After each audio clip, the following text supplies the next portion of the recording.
The Lambo V10 has died, and the Temerario stands in its stead. The C8 ZR1 is giving McLaren a run for their money, and an illegal paint color has returned. Hey all, welcome back to Vroom News.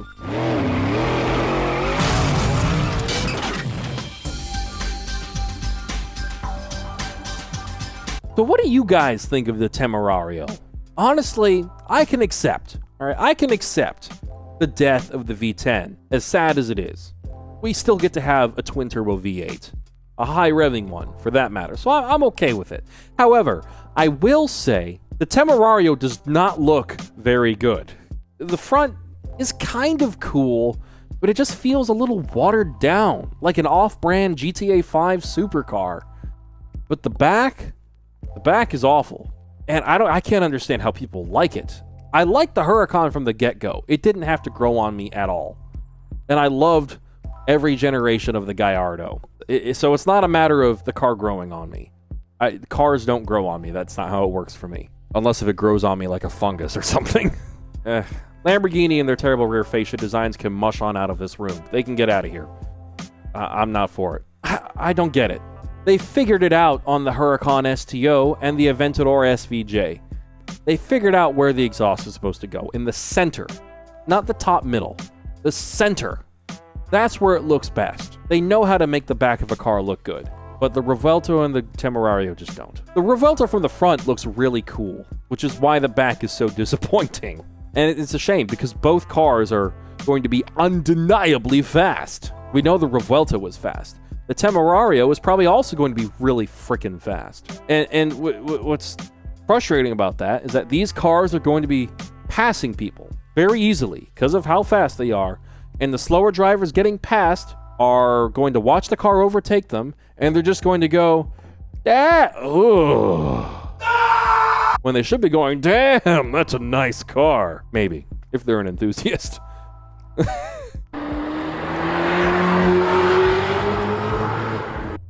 I will say, I think it has the potential to sound very, very cool. It maybe just needs a body kit.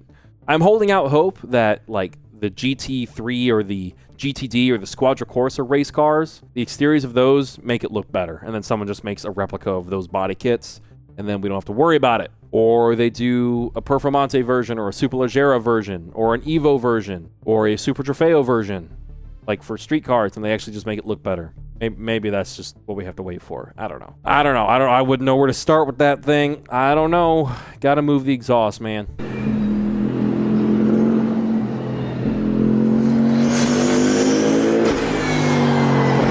I'll tell you what does look good and definitely does sound good, though, and I am definitely excited for the Toyota GR GT3. I am so excited for this car, just from the shape of it. I mean, which is almost kind of Aston Martin Vulcan-esque.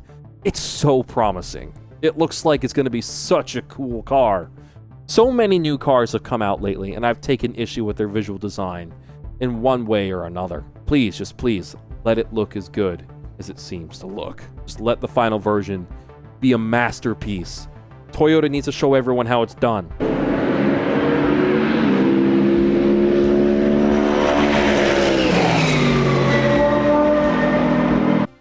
I'm not sure, but maybe they aren't really truly stretching the car's legs in this video.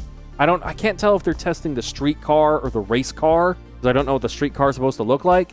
Because I would be surprised if the engine in this thing is unable to rev higher than it is doing in this video. It sounds like it's in, 3,000, 4,000 rev ranges. So I just checked. The race car is supposed to have the NA racing engine out of the RCF GT3 race car, which is very cool. And the road-going car is going to have a twin-turbo V8. Oh, man. That's going to be cool. This could be good, you guys. Like, genuinely, if this car looks good, because you know it'll perform just fine, I'm going to want one for sure. If it looks anything like the GR GT3 concept, I'm in. Even if it is, estimated to cost 200 grand, like how some people are speculating, which is insane value, by the way, when you think about it. I'm pretty stoked. I might have to kick something off the list to put this in its stead.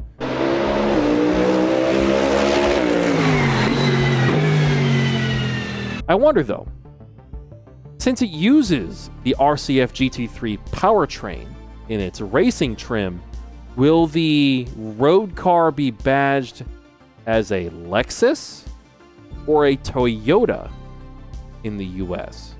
I'm leaning more towards Lexus, but it's interesting to think about. Amelia Hartford, the automotive YouTuber I think of when someone brings up Chevy and more specifically the C8 Corvette. She gives us a closer look at the C8 ZR1, and I gotta tell you, this is one hell of a car. It looks so good, really good, and it sounds like a twin-turbo V8 McLaren. McLaren doesn't even do that anymore. Bunch of cowards.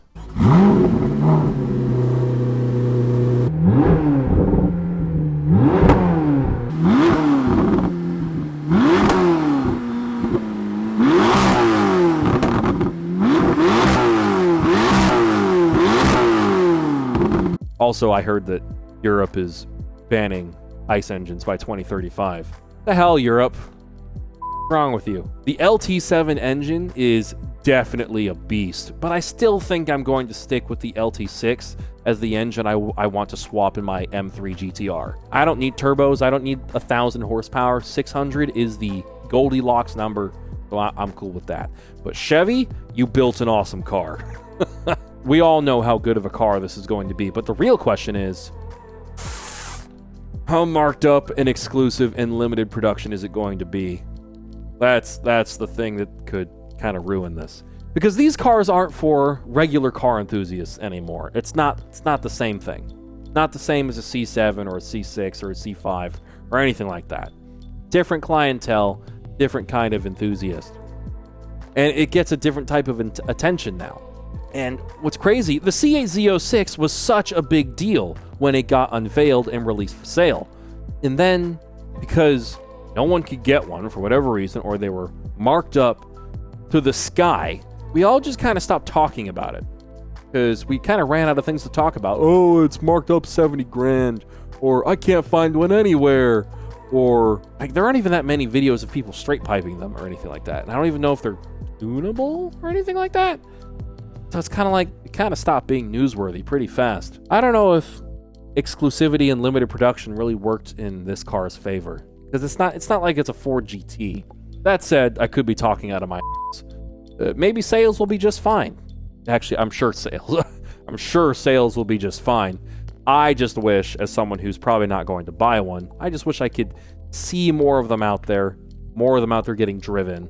Because that's what it's supposed to be about. The Goodwood Festival of Speed apparently banned, or at the very least is trying to restrict, donuts. Oh, how the mighty have fallen. But that's okay. We've got Weston Champlin for the baddest burnout events, and if I can find some acreage out here in Washington, I'll just host our own kind of American Goodwood Festival of Speed. I mean, hell, my last name is Wood. We could just call it the Wood Festival of Speed. The Woodwood Festival of Speed. I'm sensing a joke coming on. Wait. No. So, Subaru. I need to talk about Subaru for a moment.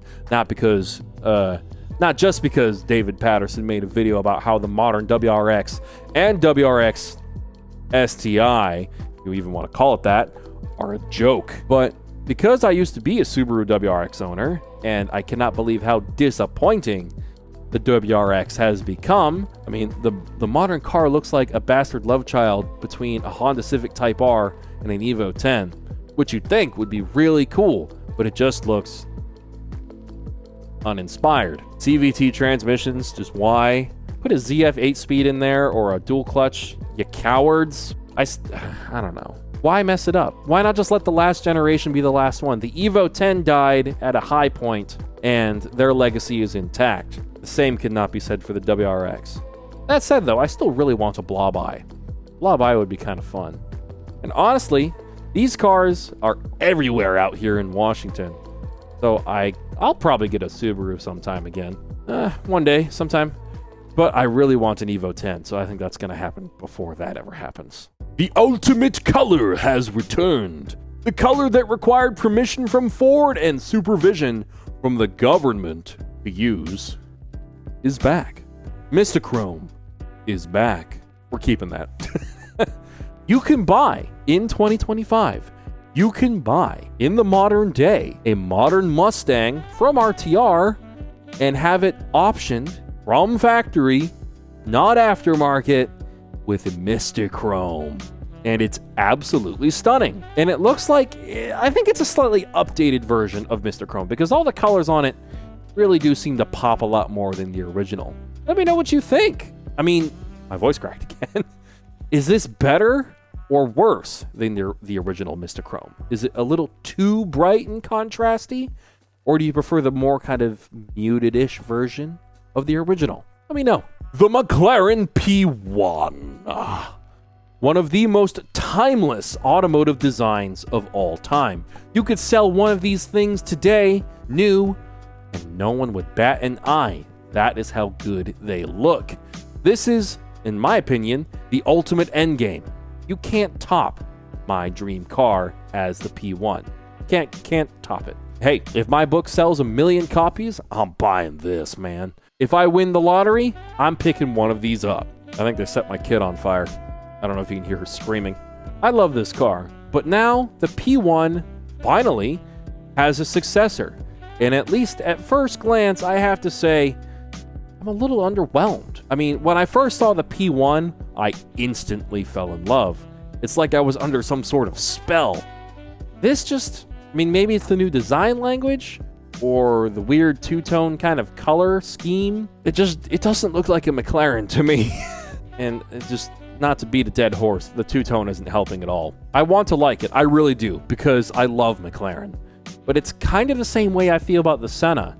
I get that it's special, but it's just not quite my style. Like the back end, for instance. The Senna GTR, though, does look really cool. Carwow puts the V8 C63 AMG against the 4-cylinder C63 AMG in a drag race. And I gotta say, the results are disappointing. But also, if the V8 is a 4-liter twin-turbo engine and the other is a 2-liter 4-banger, then what the heck does the 63 and C63 stand for? I thought 63 was the displacement. I don't understand. Maybe. Maybe not. Maybe yourself.